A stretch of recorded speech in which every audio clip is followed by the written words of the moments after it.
Сәлеметсіздер ме, патша көңілді көрермен, эфирде әдеттегідей мен Аида, Аружан және Қарақаттың қатысуымен кезекті подкастымызды сіздерге ұсынамыз. Бүгін біз жақсы іс, сәтті күннің бастауы тақырыбында әңгіме жүргізетін боламыз. Жалпы адам өмірде неше түрлі оқиға, әртүрлі күндер өтеді. Мысалға, оның ең көңілге қонымдысы ол әрине жан-жағымызға жақсылық жасау арқылы басталған танымыз. Мысалға, қалыпты 8 сағат ұйықтап, ұйқымыз қанып, асықпай ауқаттануымыздың өзі өзімізге және де өзіміздің ағзамызға жақсылық жасаумен тең. Осы орайда қыздар, енді жақсылық жасау, садақа жасауға келе жатырмыз ғой біздің сөзімізді. Осы орайда естерінде қалған қандай сәтті күндерім бар? Яғни естеліктеріме бөлісе отырсаңдар. Сәлем қыздар, садақа демекші. Енді әрбір адамның өмірінде садақаны жасайды, әрқалай жасайды. Дүние жағынан немесе ақшалай жағынан дегенде, мен өзіме келетін болсам, садақаны Каспи арқылы жасаймын. Асаруми, қайырымдылық қоры секілді, қазір өздеріңіз білесіздер. Нақты ақпарат жоқ, сыбарлар өте көп жиналуда. Сондықтан мен Асарумиге көбірек садақа жасаймын. Негізі өмірімде садақа жасау арқылы өте көп сәттер кездесті. Күнім сәтті өтеді садақа жасау арқылы. Осы орайда ойыма бір күн келіп тұр. Осыдан бір жыл бұрын, шамамен жарты жыл бұрын сабаққа бару керек болғанмын. Қаражатымыз 700 теңге болған. Мен бірақ оның 700 теңгенің 500 теңгесін алып, Асарумиге аударып жіберемін. Ал 200 теңге қалды менде. Мен ол 200 теңгем ертеңгі сабаққа барып келгенше 2 маршрут, үйге келгенше 2 маршрут. Яғни маған 300 теңге қажет. Мен бірақ оны уайымдаған жоқпын, ұйықтайын деп жатырдым. Бір нәрсенің уайымдап, бір кезде туысқаным звондайды, Қарақат, маған менде осындай өтініш болып тұр, көмектесіп жіберші дейді. Сосын көмектесіп жіберейін, не қажет болып тұр деймін, видеоролик түсіру керек болып тұр. Баламның балабақшада оқитын еді.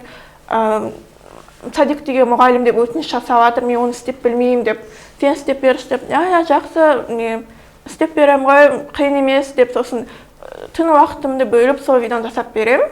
Енді шын ниетіммен сапалы тұрғыда жасап бергеннен кейін ұйықтап қалдым. Сразу ұйқыдан тұрып сабаққа бардым. Бір кезде универде отырсам, Каспиіме 500 теңге түскен екен. Сол кезде айтамын, апа, неге ақша аударып жібердіңіз деп. Садиктегі апайлар өте қатты мақтап жатыр, абыройым көтеріп қалып, рахмет саған деді. Осы сәтте кешегі 500 теңге, Асарумиге аударған 500 теңге өзіме 2 есе 500 теңге болып түсті да, бұл садақаның арқасы. Жақсылыққа жасаған 500 теңге, саған 500 теңге болып қайтты. Енді 100-ге кәдімгідей күлкі ұялататындай жағдай. Аружан, сенің қандай оқиған бар? Менің мынандай бір оқиғам есіме түсіп отыр, Қарақаттың айтуы бойынша. Мен бір күндері киілмей қалған киімдермен кітаптарымды мұқтаж жандарға таратып берген болатынмын. Сол таратып бергенімнің өте сауапты іс негізінде.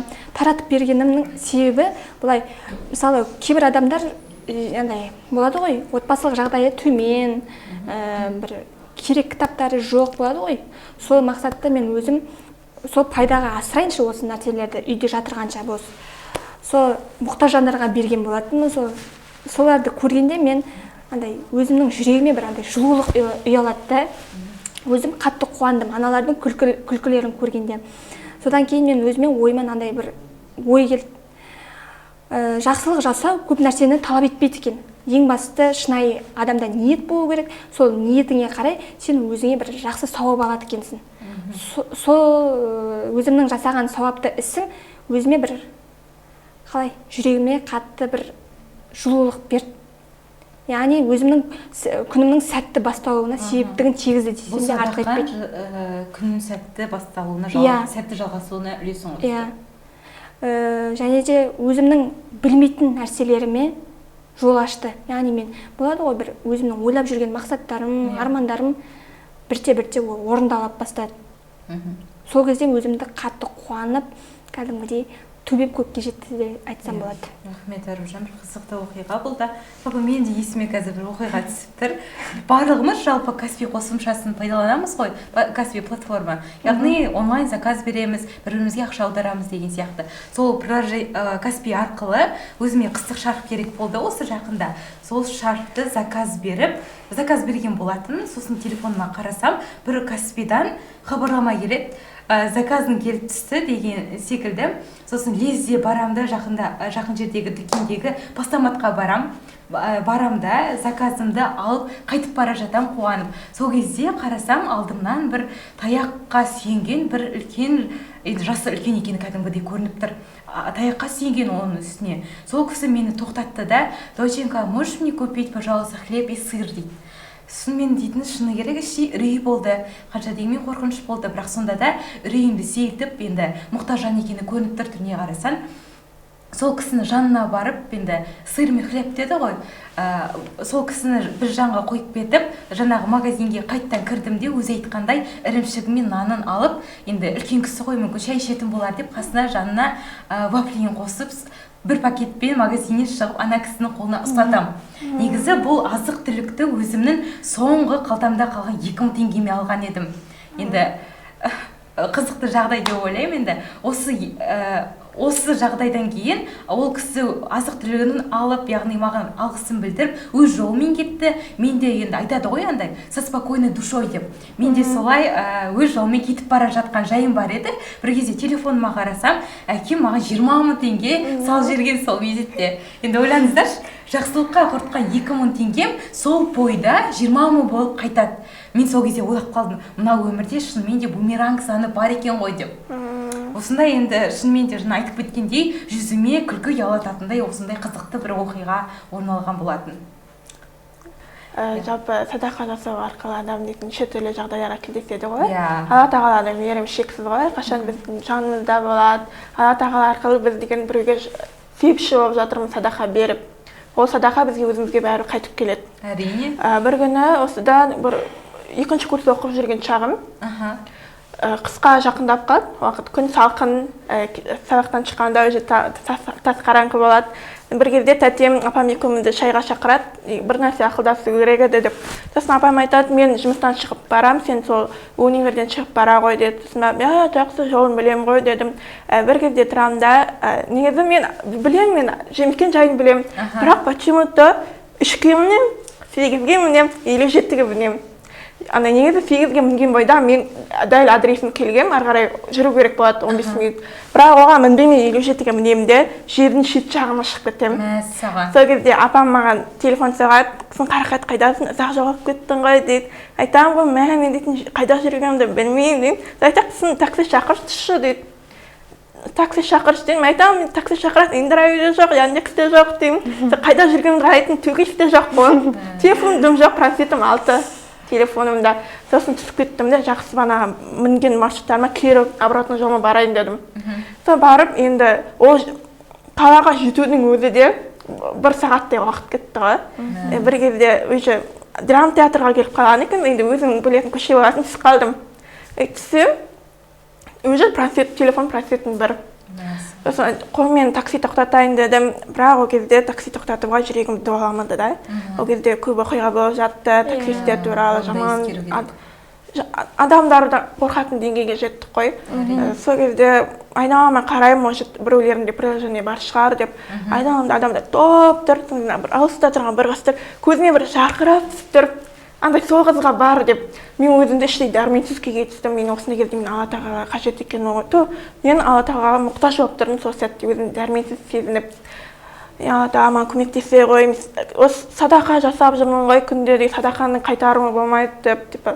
Сол кезде ана қызға барам, сол кезде айтамын, такси шақырып бере қойшы деп. Я деді, 7 минуттан келу керек болады. 7 минут бойы күттірміз, күтсек, ол такси атымен авиаттасады. Мен уже тоңып қалдық екеумізде. Сол кезде ол қыз айтады, мен кету керекпін, менің мінетін маршрутым келіп тұр дейді.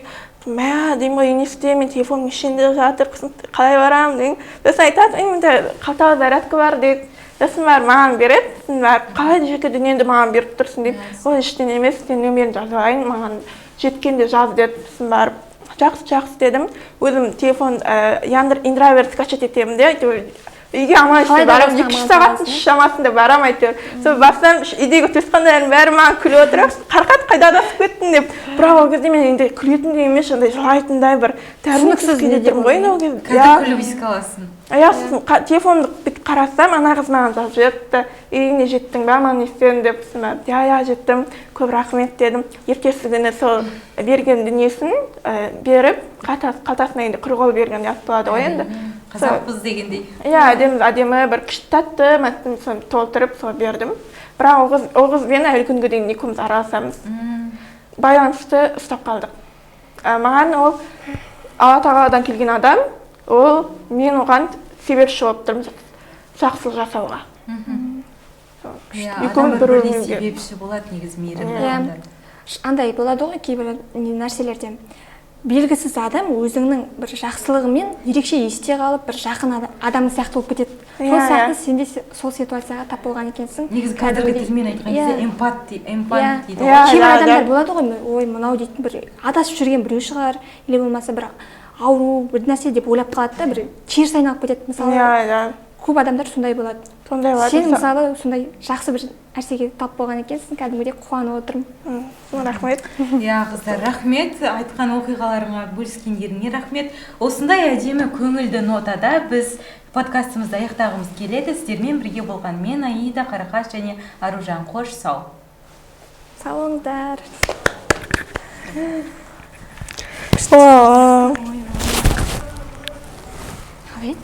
Aldıydı.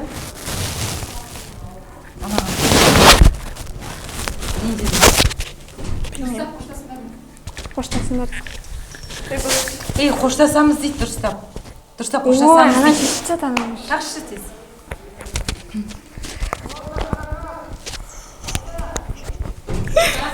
Шыштадым ғой. Жақсы болды.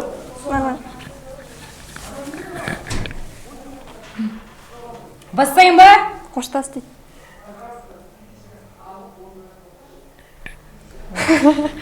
Анан керісінше тағы болдың ғой. Аида, сен қорда. Дұрыстақ дей ма? Сен ең жақсы тақтың. Ол қоштасын керек дейсің. Мен қоштасам. Я жаңағыдай қоштас нормально болды ғой. Қалай қоштасам? Нотамызды аяқтаймыз. Сау дейміз. Неге современный уақытта? Айтайық па? Айт баста. Осындай көңілді әдемі нотада бүгінгі подкастымызды аяқтағымыз келеді. Қош сау болыңыздар. Сау болыңыздар. Болды ма? Болды ма? Болды құрсын. Жан күтті ғой кәдімгі. Мына жерде аурасы.